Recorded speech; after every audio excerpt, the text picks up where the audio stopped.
5 ans, la Côte d'Ivoire perdait un grand homme d'État, Charles Djiby Kofi.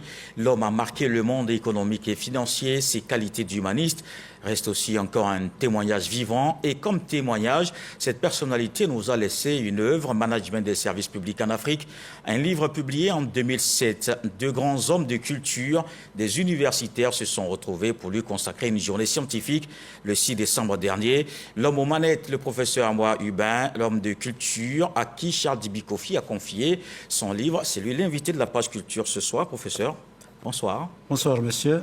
Il fallait vraiment faire cette journée scientifique consacrée à un grand homme que la Côte d'Ivoire continue de pleurer 5 ans après. Oui, il fallait le faire. Et c'est à nous. Chez nous, dans certaines cultures, nous disons, si vous voulez qu'on adore votre fétiche, il faut commencer par l'adorer vous-même. Il nous a laissé un grand héritage. Il nous appartient de pérenniser ces grandes idées pour les générations actuelles et pour les générations futures, mais également pour tout le continent africain. D'accord. Management des services publics en Afrique de Charles Djiby Kofi, on en parlera tout à l'heure. Comme on parlera aussi de cette initiative, cette journée scientifique le 6 décembre dernier. Et une journée scientifique justement à l'université, avec des universités évidemment et des chercheurs en hommage à Charles Djiby Kofi. Le professeur Amoa Hubin, homme de culture, est avec nous. Vous étiez aux manettes de cette journée scientifique en hommage à ce grand homme que la Côte d'Ivoire a connu, que le pays pleure depuis 5 ans. Dites-nous, comment s'est déroulée cette journée? Je voudrais vous remercier et d'abord signaler que ce n'est pas mon initiative à moi seul, c'est la famille, c'est également son ancien directeur de cabinet, M. Kalou, et toute l'équipe qui a accompagné le pilotage de l'ouvrage. Tout cela autour de Mme Djiby elle-même et ses enfants. Il est important pour nous de rappeler que Monsieur le ministre, en ayant écrit cet ouvrage, nous a confié par lettre d'accréditation la promotion et le pilotage, j'allais dire, de cet ouvrage qui nous a permis de faire plusieurs éditions, de partir d'Abidjan pour une édition aux éditions NEI, CEDA, à Paris, pour les éditions Hachette, et ensuite, ainsi de suite. Voilà donc la source. Et il était bon, par honnêteté intellectuelle, que je précise que ce n'est pas mon initiative, mais c'est une initiative qui a été prise par un ensemble, mais adossée à la conférence interuniversitaire des études doctorales, qui comprend une dizaine d'universités, dont des universités du Ghana et du Nigeria. Et cette journée, quelles ont été les grandes, disons, résolutions, ou du moins les grandes articulations de... Les grandes articulations, d'abord et avant tout, il fallait présenter l'essentiel du livre en conférence introductive. Vous savez qu'en conférence introductive, on a présenté le livre en 15 comportements. Et le livre, c'est bien Management des services publics Management des services publics en Afrique, qui a été traduit en anglais, qui a été traduit en italien, et qui va certainement être traduit en perspective en espagnol et dans des langues africaines. Nous estimons que c'est un manuel qui doit pouvoir entrer dans les écoles. Donc, l'objectif de l'auteur, c'est une administration modèle et moderne qui sache prendre appui sur les valeurs. Attention, sur les valeurs et non essentiellement les pratiques africaines, ce qui peut faire valeur. Donc, pour obtenir cela, il nous indique un environnement. Il centre sa stratégie sur la personne humaine.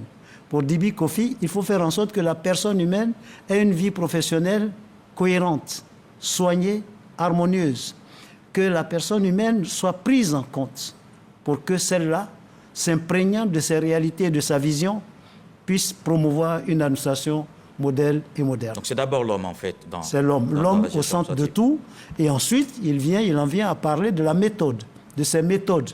La méthode, il estime qu'il faut éviter de faire en sorte qu'il y ait des personnes incontournables dans nos administrations.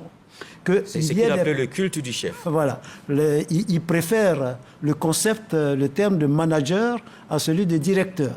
Il faut éviter que tout soit centré sur une personne qui se sent tellement incontournable que lorsqu'elle n'est pas là, tout s'arrête.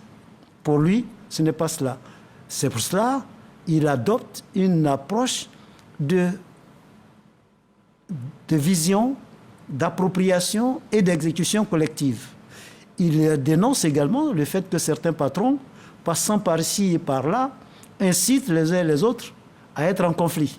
Ça, il estime que, au contraire, le patron devrait faire en sorte qu'il y ait une synergie de façon à éviter toutes sortes de conflits qui pourraient ralentir la production de l'administration. On va poursuivre avec tout ce qu'il y a à retenir comme outils dans la gestion, dans le management en service public. Mais retour sur cette journée scientifique avec Sephora Zegui et on se retrouve juste après.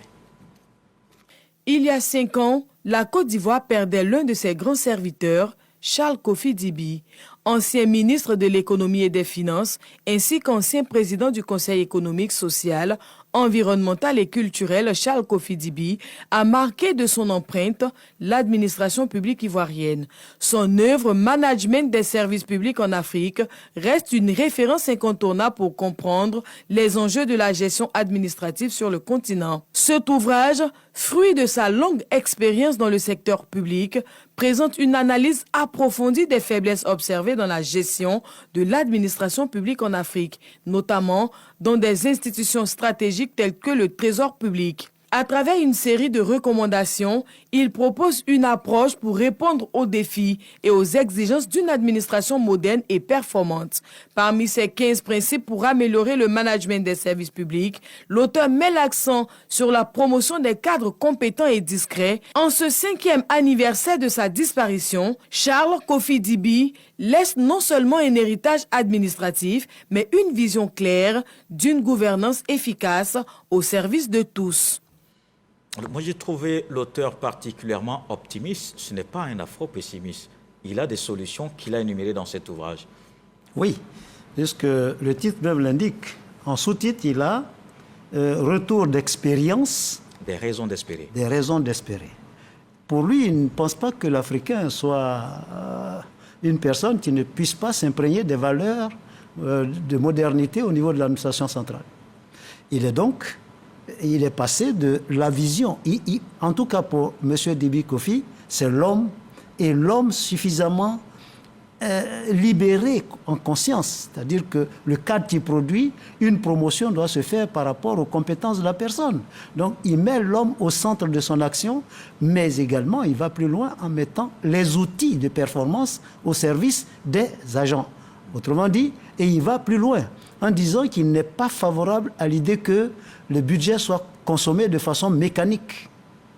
Ah non, c'est pas... Et il dit également que pour que cela soit, les résolutions des séminaires doivent être prises en compte. On doit pouvoir passer des théories ou des recommandations à l'application. Donc, c'est un monsieur qui l'a expérimenté aussi bien au ministère de l'économie et des finances, aux affaires étrangères, au ministère des Affaires étrangères et au Conseil économique et social, mais également dans sa vie quotidienne.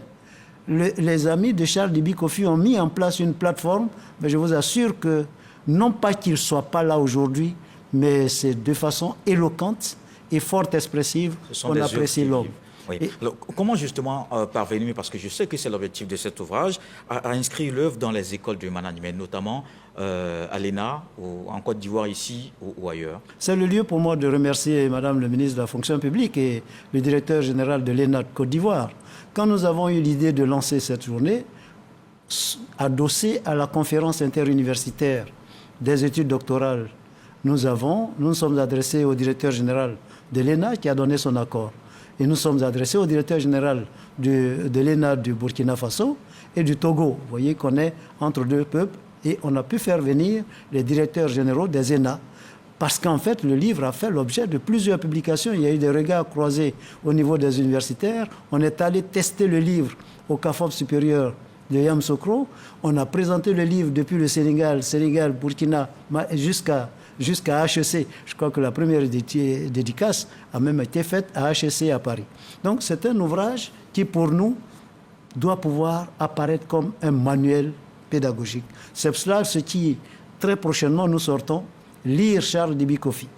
C'est-à-dire un guide, un manuel pour que ce livre-là apparaisse comme un manuel pour les grandes écoles de management et les ENA d'Afrique. Vous avez parlé du parcours de cet homme diplômé des sciences sociales et qui se retrouve en sciences économiques et qui performe. C'est peut-être aussi un ouvrage de développement personnel, cet ouvrage de Charles Dibi Kofi. Oui. Ceux qui l'ont pratiqué de plus près pourront en dire plus, mais ce que je sais de la personne qui a cultivé une humilité incroyable en disant « Grand frère, voilà mon livre ». ce n'est pas mon domaine. Faites en sorte que le livre soit revu et qu'il puisse traverser les temps. C'est ce que vous faites. C'est ce que nous avons fait. Et il m'a donc, à cet effet, donné une lettre d'accréditation. Je me suis senti engagé et donc j'ai adossé en fait le livre à l'académisme. C'est-à-dire que un tel ouvrage, il fallait l'adosser à l'université et faire en sorte qu'on ait des mouvements interuniversitaires. Ce qui a été fait. Je pense que les recommandations sont nettes. Nous disons entre autres que cet ouvrage, avec le support didactique, donc le guide que nous mettons en place, doit pouvoir servir de support didactique. Que cet ouvrage, que M. Dibi Kofi même, avec ce qu'il a fait, ses amis et partenaires devront pouvoir mettre en place un fonds Charles Dibi Kofi pour le management des services publics en Afrique. Que nous pouvons, à partir de ce fonds, que la famille peut, à partir de ce fonds, lancer le prix Charles Dibi Kofi, des 7 meilleures écoles de management en Afrique à compter de l'année prochaine.